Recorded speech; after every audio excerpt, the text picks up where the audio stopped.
আমানুত্তাকুল্লাহ, হে ইমানদারেরা আল্লাহকে ভয় করো। ওয়াকুলু কাউলান সাদীদা, আর তোমরা সঠিক কথাগুলো মানুষের সামনে বলো। আল্লাহ কি বলছেন? কুলু কাউলান সাদীদা, সঠিক কথা যেগুলো আছে এইগুলো মানুষের সামনে বলো। এবার আপনাদের কাছে জিজ্ঞেস করতে চাই, বাংলাদেশের যত জায়গা আছে সবচেয়ে শ্রেষ্ঠ জায়গা হলো মসজিদ। যত জায়গা আছে রাসূল হাদিসের মধ্যে বলছেন শ্রেষ্ঠ জায়গার নাম হলো মসজিদ। আর মসজিদ যেহেতু শ্রেষ্ঠ জায়গা, শ্রেষ্ঠ জায়গার মধ্যে শ্রেষ্ঠ কথাগুলো হবে, সহি কথাগুলো হবে, সঠিক কথাগুলো হবে। আপনারা শুনতে রাজি আছেন তো? হজম করতে পারবেন তো? না করলেও করার কিছু নেই। হজম যদি না হয় বুঝতে হবে এটা আপনার আর আমার সমস্যা। বাস্তবিক পক্ষে কোরআন সুন্নাহ যা বলেছে এটা আমার আপনার সমস্যা হইলে বুঝতে হবে আমার সমস্যা, কোরআনের সমস্যা না, সুন্নাহর সমস্যা না। কেননা আপনি আর আমি আসার অনেক পূর্বেই কোরআন নাযিল হয়েছে। অনেক পূর্বেই আল্লাহ কোরআন নাযিল করে সব কথাগুলো বলে দিচ্ছেন। এই জন্য আল্লাহ রাসূল হাদিসের মধ্যে বলেন, আফদলুল জিহাদ, শ্রেষ্ঠতম জিহাদ হলো ইনদা সুলতানিন জায়ের, জালেম বাদশার সামনে হক কথাগুলো বলা অনেক বড় একটা জিহাদ, শ্রেষ্ঠ জিহাদ। এই জন্য মুহূর্ত যতই কঠিন হোক না কেন, সময় যত কঠিন হোক না কেন, আল্লাহ পাক রব্বুল আলামিন কোরআনকে এমনভাবে নাযিল করেছেন যে সব মুহূর্তগুলোই কোনো কিছুর কথা না চললেও কোরআনের কথা চলে। কি বলেন, চলে না? কোরআন ব্যর্থ কোনো কিছু? সব। কেউ বলতে পারে এই সময় তো এই কথাগুলো বলার দরকার না, অমুক সময় তো অমুক কথাগুলোর দরকার না, এমনটা আমার কোরআন না। আমার কোরআন সব সময় পারফেক্ট, সব সময়ের জন্য পারফেক্ট। যত কঠিন মুহূর্ত হোক না কেন সব সময়ের জন্যই পারফেক্ট। কিতাবের নাম হলো কোরআন। যারা বলেন কিতাবের নাম কি? কোরআন শরীফে আল্লাহ বলেন, ওমান আ'রাদা আন যিকরি ফাইন্না লাহু মাঈশাতান দনকা।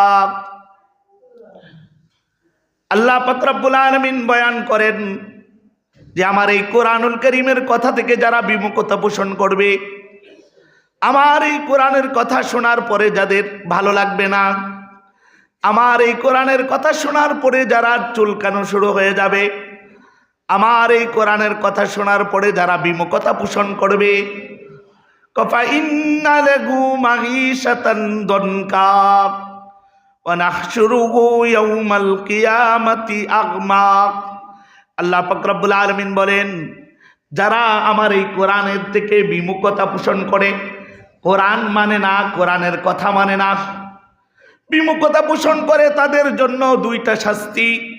এক নম্বর শাস্তি হলো তাদের ফাইন্না লাহু মাঈশাতান দনকা, দুনিয়ার জগতের চলাফেরা, ওঠা বসা সব কিছুকে আল্লাহ সংকীর্ণ করে দিবেন। সব কিছুকে আল্লাহ পাক রব্বুল আলামিন সংকীর্ণ করে দিবেন।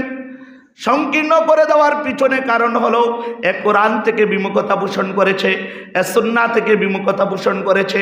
কোরআন থেকে যারা বিমুখতা পোষণ করবে তাদের এক নম্বর শাস্তি হলো দুনিয়ার জগৎ থেকে আল্লাহ পাক রব্বুল আলামিন তাদের জন্য সংকীর্ণ করে দেন। নাহশুরুহু ইয়াওমাল কিয়ামাতি আগমা। আল্লাহ পাক রব্বুল আলামিন কিয়ামতের দিন তাদেরকে অন্ধ অবস্থায় উঠাইবেন। ওরা জিজ্ঞেস করবে, কালা রব্বি লিমা হাশারতানি আগমা। ও আল্লাহ, আমরা তো দুনিয়ার জগতে অন্ধ ছিলাম না, আজকে অন্ধ অবস্থায় উঠাইলা কেন?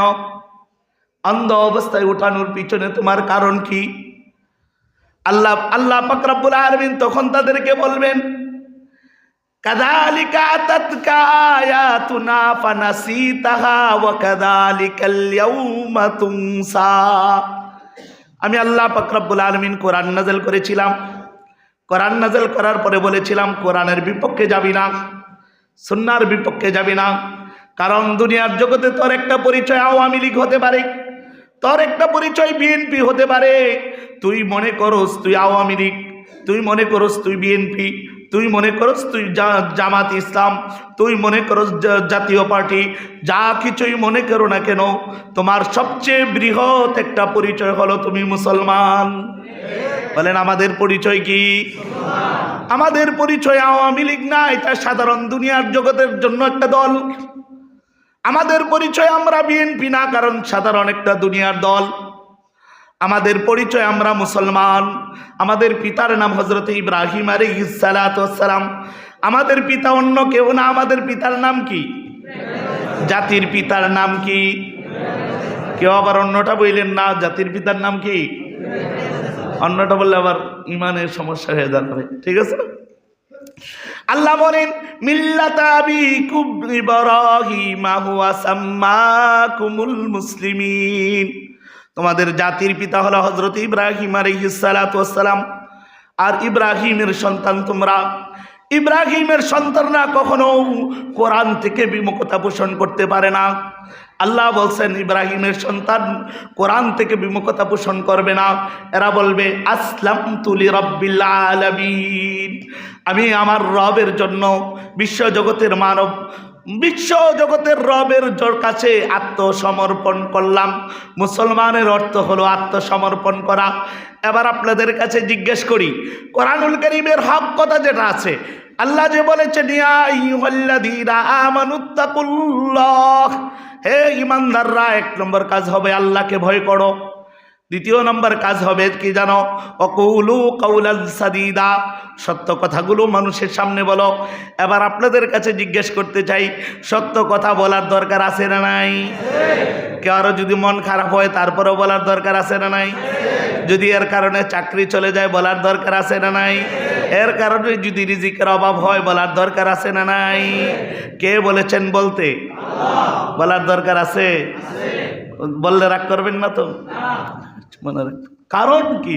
কারণ আমাদেরকে কোরআন শিখাইছে ইয়া আইয়ুহাল্লাযীনা আমানুত্তাকুল্লাহ, আল্লাহকে ভয় করা আর সত্য কথাগুলো বলা। সত্য কথাগুলো যদি বলা হয় তাহলে অনেক সময় আমাদের বিপক্ষে চলে যায়। আমারও বিপক্ষে চলে যেতে পারে, আপনারও বিপক্ষে চলে যেতে পারে, কিন্তু সত্য কথা বলার জিম্মাদারি আল্লাহ আমাদেরকে দিয়েছেন। এই জন্য আল্লাহ বলছেন, হ্যাঁ বান্দা, তুমি সত্য কথাগুলো বলবা, সত্য কথাগুলো বলবা। যদি না বলো, কাল কিয়ামতের ময়দানে তোমাকে জবাবদিহিতার কাঠগড়ায় দাঁড়াতে হবে। ওলামায়ে কেরাম যদি সত্য কথা না বলে তাহলে কাল কিয়ামতের ময়দানে জবাবদিহিতার কাঠগড়ায় দাঁড়াতে হবে।